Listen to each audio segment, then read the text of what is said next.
You're watching F5. We are here at GITEX 2024 at the World Trade Center in Dubai. Really excited to be joined by Zakeer again. Zakeer, can I get you to introduce yourself? Hi, I'm Zakeer. I'm leading the pre-sales team for Gulf and Turkey. Been with F5 for a little over 15 years. Started my career as a solutions engineer and then started taking the leadership role for the solution engineers. Have seen F5 and the region change over the years. Really excited to be here. Awesome. People might know you for one of your main accolades, which is the first person to interview me and reverse roles. And so I think a lot of people have come up to you after that and congratulated you. Well, my daughter, right? She went into YouTube and she started searching my name. And one of the first things that came up was my interview with you, where I started introducing myself as Boo. And she was like, "How could you do that on the YouTube? You were an impersonator, right?" So I got a lot of comments, but none better than the one from my daughter. Even though that was accusing me of being an impersonator, right?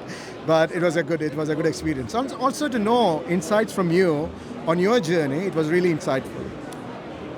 I appreciate that. I have talked to a few people, and I think we'll be actually talking to some of our interns about career journeys. And so I love sharing that kind of stuff because I never thought I would be doing anything like this when I first started my career. So it's great to be able to share that kind of stuff. Yeah. I mean, one of the things that I'm personally proud of at F5 is the emphasis that we have on people, right? And the program that we have for the internship is one such, where we take the talent out of universities and then put them through a program for a year where we train them on different aspects of the business and then prepare them for today's needs. And I'm grateful to be working with 4 or 5 individuals like that, and the passion that they build, they come with, the energy that they bring in, and also a different sort of angle they bring in, with their ideas and all that. It's really rewarding. So in my team, I'm fortunate to work with 2 of the SCs who have made that transition from intern to an associate SC. And when I see them interacting with customers and partners and bringing in valuable insight to business, it's really rewarding. So this is something that personally I'm proud of being part of that F5 process.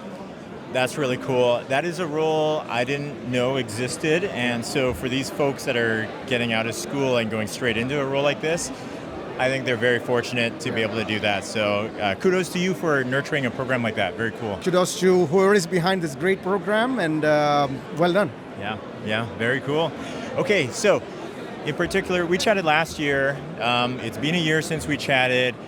This region is only accelerating, but with that, I think there's some things that people need to address as far as CIOs and CISOs in being able to adopt those changes. And a couple of things that you were mentioning were around automation, I guess, to go faster, around security, to make sure you have that assurance as you move forward. Give me your thoughts on, what kind of things do you recommend people address as you're architecting these solutions? So the key thing is the leadership in this region and in this country specifically puts a lot of emphasis on bringing in IT, different aspects of IT, to make the digital experience of the citizens and the residents here really, really easy, right? Now, what that means is that from one hand, all the businesses are really trying their level best to bring in exceptional digital experience for their customers. And in F5, it's our mission to to bring a better digital world to life, right? So what we really see is that the APIs have exploded really. I was just talking about an example of a customer losing count of the APIs they have, and they were giving sort of a reward for the engineers who can come up with a rogue API. So they get like some sort of a reward for finding a rogue API. And this was a customer who has around 2,000 apps, but more than 4,000 APIs. Wow. And the way you would protect APIs and web applications are different, right? It's 2 different sort of philosophy to protect it. And what we really see now is at that merger of, if I may, of at one hand, delivering exceptional business outcome and putting the safeguards or securing it. And what we have seen is, with F5, we are able to provide a consistent security posture across different environments our customers are going with. and also use automation. Now, why is automation important? That the fact that the resources are not available, or enough trained resources are not available, it's very true, right? We see it. And by embracing automation, our customers can free up their operations team from that mundane, repetitive tasks to value creation, something different. So we are helping our customers in their journey to create automation, if that is onboarding, bootstrapping, something to creating repetitive tasks, creating tasks that can help them with their regular maintenance. So we do see a lot of work related to that. And the last one is visibility. We don't get enough visibility. I mean, we live in an era where we can order a pizza and track the journey from the oven all the way to home. But when you ask somebody how many apps and APIs you have, they don't have really the visibility. And this is where F5 is able to help them. If it's an API with our discovery solution, if it's application with all the insights about performance and all that. So what we are seeing is that we are seeing, as I said, an explosion, again, a continuation of explosion, I should say, of digital experience and creating value to the customers, and how F5, along with our other security vendors, are helping secure the applications APIs, regardless of where it lives.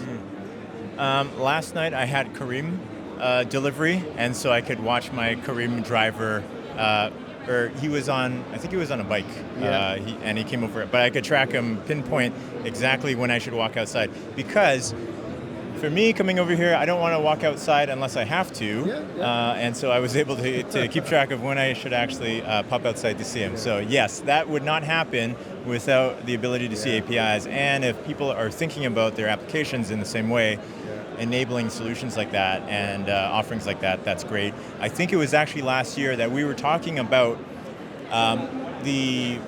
even public sector organizations really caring about that digital experience. Like, it's really important to them that people have seamless ability to transact, even if it's government where they don't necessarily have a competitor, but they still care about that experience. Yeah, I mean, yes, today, most of the, I would not say everything, but most of the government services, it's available in the, at the tip of your finger. On things like, renewing a car, renewing the license, a lot of these services are available there.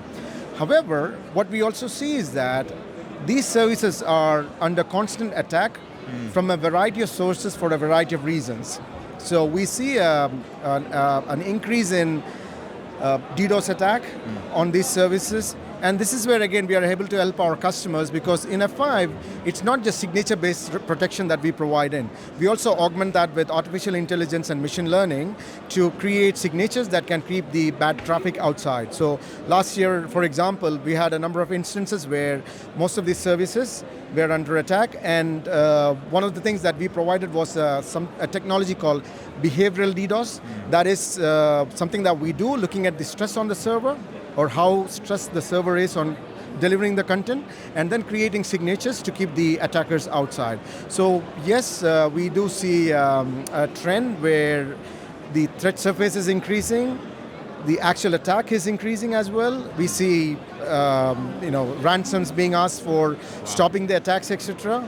And some of these are life-threatening, right? Imagine an attack happening against a hospital. That's life impacting, right? And we are involved in similar situations. We have onboarded some of the customers while they were under attack. Just at the last minute, rather than paying ransom, they chose to work with a vendor like us, and we onboard them through our distributed cloud, where we can keep the bad traffic out and make sure that the essential business critical traffic is flowing seamlessly to the network.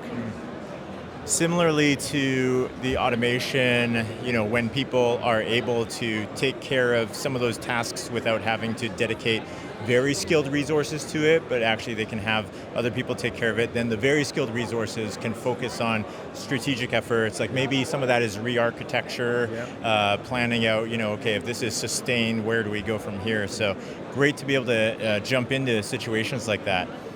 Thank you very much, Zakeer, for joining me today. We'll be talking to some of the interns who have graduated into other programs as well, so thank you for also shepherding them. They're in great hands when they're with you.